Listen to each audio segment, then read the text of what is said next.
ઝાલોદ તાલુકામાં એરપોર્ટના સર્વેની કામગીરી ચાલુ હોય તેના કામગીરીની રેકર્ડીય માહિતી આપવા ગ્રામજનોની જિલ્લા કલેક્ટરની માંગણી।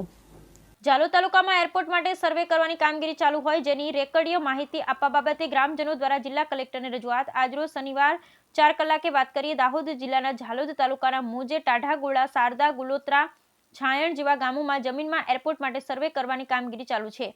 ગ્રામજનો દ્વારા માંગણી કરવામાં આવી છે, જેમાં હાલમાં તારીખ 14, 15, 16, 11, 2024 થી એરપોર્ટ માટે જમીનનું સર્વે ચાલુ કરવામાં આવે છે, જેના માટે નાયબ કલેક્ટર ઝાલોદના તારીખ 31/12/2021 ના પત્ર મુજબ ટાઢાગોળા ગામનો રેસ નંબર 59, જૂનો રેસ નંબર 97 હેઆર ચોરસ મીટર 408 6400 વાળી જંગલ રિઝર્વ ફોરેસ્ટના હેડે ચાલતી જમીનની T1 ઉપરોક્ત વિશે હાલમાં ટાઢાગોળા ગામે રહેણાંક વિસ્તારમાં સર્વેની સ્થળ સ્થિતિ કરેલ છે, જેના પત્રની નકલ સાથે સામેલ છે। કામગીરી ચાલુ રાખેલ છે, જેમાં ચારેય ગામના રહીશોએ સખત વિરોધ કરેલ છે।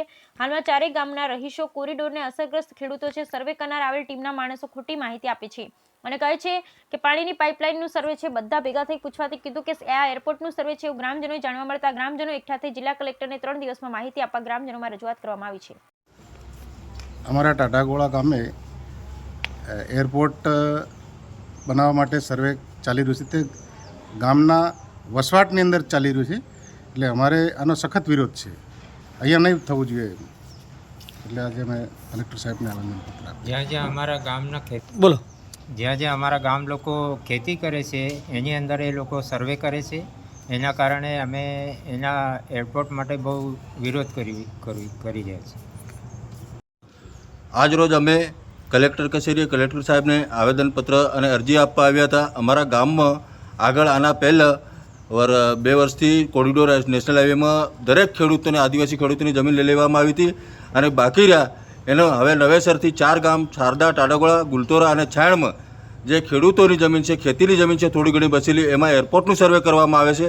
એ એરપોર્ટનો અમે સખત વિરોધ કરીએ છીએ। અમારા ગામમાંથી અમારે એરપોર્ટ માટે જમીન આપવાની નથી, બીજી જમીન અમારી પાસે આજીવિકા ચલાવવા માટે છે નથી, એટલે અમે સાહેબને અરજી કરી છે અને આ કીધું છે કે એરપોર્ટની કામગીરી બંધ કરવામાં આવે અને જો બંધ કરવામાં ન આવે તો અમે વધુ ધરણા કરીશું અને ખૂબ મોટું આંદોલન કરીશું।